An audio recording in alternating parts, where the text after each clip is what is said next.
آج کل لمحہ فکریہ کیا ہے اللہ لو کے؟ شادی کے انتظار میں بوڑھی ہوتی بیٹیاں. اچھا ویری گڈ یار پاجنا. جب تم گھریلو مسائل پہ گفتگو کرتے ہو نا تو میرا دل کرتا ہے کہ تمہارا متھا چوم لو. پھر میں سوچتا ہوں کہیں تم چاوڑی نہ ہو جاؤ کیونکہ تم تو مجھے کہتے نہیں واہ یہ واہ. ویسے بھی اللہ جانتا ہے یہ سیاسی گفتگو کر کر کے میرے منہ کی اسمبلیاں درد کرنے لگتی. میں صحیح کہہ رہا ہوں یار تمہیں. اچھا یہ جو آج ہم نے جس موضوع کا انتخاب کیا ہے یہ اپنی جگہ بہت تکلیف دہ ہے, بہت اذیت ناک ہے.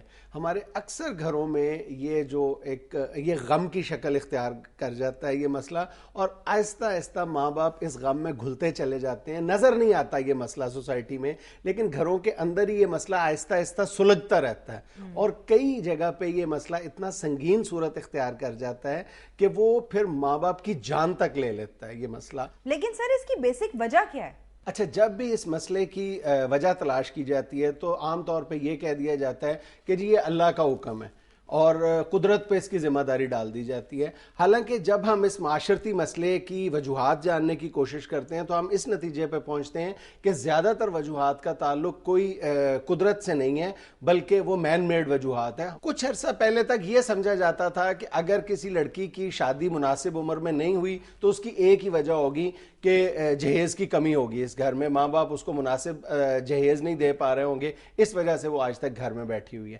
آج بھی یہ بہت بڑی وجہ ہے ہمارے معاشرے میں اور سب سے بڑی وجہ ہے. لیکن اب اس کے علاوہ اور بھی بہت سی وجوہات ہیں جو یہ جو رجحان فروغ پا رہا ہے کہ بہت عرصے تک دیر تک جو ہیں وہ لڑکیاں گھروں میں بیٹھی رہتی ہیں, اس کی اور بہت سی وجوہات میں اضافہ ہو گیا. سب سے بڑی وجہ اب اس میں یہ آ گئی ہے کہ جو ماں باپ ہیں لڑکی کے, ان کے جو چوائسز ہیں وہ بہت بڑھ گئی ہیں. اب وہ اس کو انہوں نے شادی کو ایک سوشل رسپانسبلٹی سے زیادہ ایک چوائسز کا مسئلہ بنا دیا ہے کہ اب ہم یعنی رشتوں کی جو ریجیکشن ہے مختلف بنیاد پہ, سب سے زیادہ تو ان کے ہاں یہ ہوتا ہے کہ کھاتا پیتا لڑکا ہو, یعنی وہ جو فائنینشیل سٹیٹس ہے ہمارے ہاں وہ بڑھتا جا رہا ہے, ہماری ڈیمانڈز بڑھتی جا رہی ہیں. یار یہ بھی چلو کسی حد تک جائز ہے. آپ کہتے ہیں جی خوبصورت لڑکا ہو, یہ ایک عذاب بن گیا ہوا. خوبصورت کردار نہیں دیکھتے لوگ, خوبصورت شکل دیکھتے ہیں. اب ہر لڑکا نہیں عزیزی جیسا ہوتا.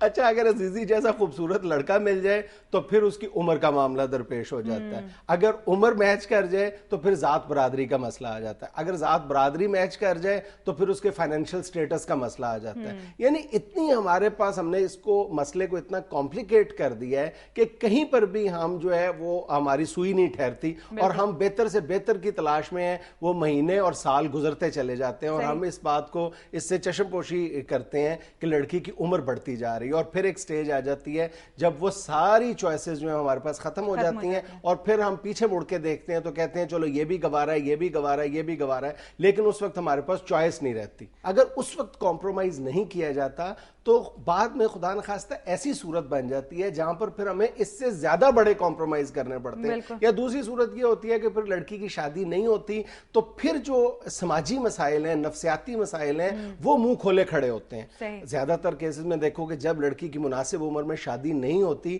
تو وہ ایک چڑچڑے پن کا اور نفسیاتی امراض کا شکار ہو جاتی ہے, ڈپریشن ہوتا ہے اس کو ایک سینس آف ریجیکشن جو ہے مسترد کیے جانے کا جو اس کو ایک المیہ جس سے جو وہ جو دوچار ہو جاتی ہے وہ پھر بہت خوفناک قسم کے نتائج دیتا ہے. بالکل ایسے ہی ہے. اللہ معاف کرے, اللہ معاف کرے. بڑا یہ اہم مسئلہ ہے. بچیاں بیچاری بیٹیاں تو عجیب ان کی حالت ہو جاتی ہے اور پھر لوگ باتیں کرنی شروع کر دیتے ہیں محلوں میں. ہاں ایسے جو محلے کے فارغ لوگ ہوتے ہیں ان کے ہاتھ ایک مشغلہ آ جاتا ہے اس طرح کا موضوع لے کے. اچھا اب یہ دیکھا گیا ہے کہ جو لڑکی کی جو تعلیم ہے ایک حد سے زیادہ, اب یہ بھی ایک کنٹروورشل ٹاپک ہے کہ کتنی تعلیم ہونی چاہیے, لیکن بہرحال جو ہم اگر پریگمیٹک طریقے سے بات کریں, ریئلسٹک ہو کے بات کریں تو اس کی ایک لمٹ ہوتی ہے ہمارے معاشرے میں خاص طور پہ. اب جب لڑکی اس سے زیادہ پڑھی لکھی ہو جاتی ہے اس سے دو مسائل جنم لیتے ہیں. ایک تو اس پروسیس میں لڑکی کی عمر زیادہ ہو جاتی ہے, اور دوسری پھر جب وہ زیادہ تعلیم یافتہ ہو جاتی ہے تو پھر اس کی ڈیمانڈ ہوتی ہے, اس کے گھر والوں کی طرف سے یہ خواہش ہوتی ہے کہ لڑکا بھی اتنا ہی تعلیم یافتہ ہو. بالکل یہ ایسے زیادہ, اور یہ دونوں معاملات جو ہیں ایک دوسرے کو ملٹیپلائی کر دیتے ہیں پرابلم کو. اچھا ایک اور صورت یہ ہے کہ لڑکی جاب کرتی ہے. اب جب لڑکی جاب کر رہی ہوتی ہے تو آہستہ آہستہ غیر محسوس انداز میں اس کے گھر والوں کی جو انحصار ہے، ڈپینڈنس ہے، وہ اس کی آمدن پر بڑھتی جاتی ہے غیر محسوس انداز میں. تو پھر اس صورت میں ماں باپ آہستہ آہستہ یہ سوچنا شروع کر دیتے ہیں کہ اگر اس بچی کی شادی ہو گئی تو پھر ان کی دیکھ بھال کون کرے گا، آمدن کا ذریعہ ختم ہو جائے گا. اور اس چکر میں جو ہے وہ لڑکی کے ساتھ بہرحال وہ زیادتی ہو جاتی ہے اور زیادتی ہوتی چلی جاتی ہے. اچھا، اس میں ہمارے معاشرے کا ایک اور بہت بڑا المیہ ہے، وہ ہے ذات برادری کا نظام. جو ہے اچھے سے اچھا رشتہ ہم صرف اس لیے ریجیکٹ کر دیتے ہیں کہ وہ ہماری ذات اور برادری سے نہیں ہے. اب ذات برادری کے اس چکر نے ہمارے معاشرے کو جہاں اور بہت سے نقصانات پہنچائے ہیں، وہاں پر یہ مسئلہ بھی جو ہے بنیادی طور پر بہت بڑا یہ مسئلہ یہ جو ہے لڑکیوں کی دیر سے شادی ہونا، اس میں بھی ان کی کنٹریبیوشن ہے اس مسئلے کی. اور یہ آج تک ہمارے ذہنوں سے نکلا ہی نہیں. بندہ پوچھے کو دوسری برادری کا ہوگا لڑکا تو کیا شادی کے بعد لڑکا پاٹ جائے گا؟ کوئی بات نہیں، کر دو شادی یار، انسان تو ہے نا. بالکل ہم اسی برادریزم میں پھنسے ہوئے ہیں ابھی تک. اچھا، اس ضمن میں ہمارے میڈیا نے بھی کوئی زیادہ حوصلہ افزا کردار نہیں ادا کیا اور آئیڈیل کی تلاش کے تصور کو زیادہ فروغ دیا ہے، بجائے یہ کہ ہمارے خاندانوں میں اور لڑکیوں میں وہ پریگمیٹک اپروچ یا ریئلسٹک اپروچ کو فروغ دیتا. آئیڈیل کی تلاش کا چکر زیادہ بڑھا دیا ہے اور اسی آئیڈیلزم نے شادی کو ایک مذہبی فریضے یا سوشل رسپانسبلٹی سے زیادہ ایک مادی ضرورت بنا کے رکھ دی ہے. یار یہ جو آئیڈیلزم ہے نا، اس کو فروغ دینے میں والدین کا بھی بڑا ہاتھ ہوتا ہے. وہ بھی ہمیں کہتے رہتے ہیں کہ نہیں ہماری بچی اتنی خوبصورت، ہم کیوں شادی کریں.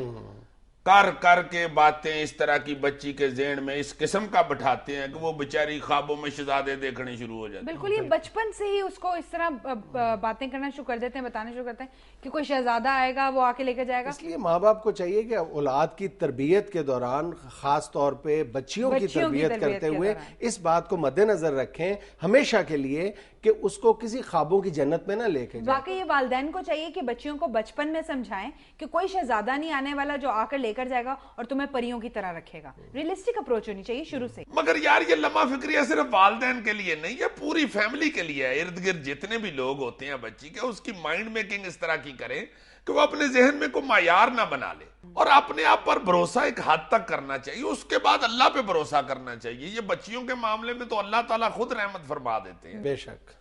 ناظرین، یہ ہم لیتے ہیں ایک چھوٹی سی بریک، ہمارے ساتھ رہیے گا.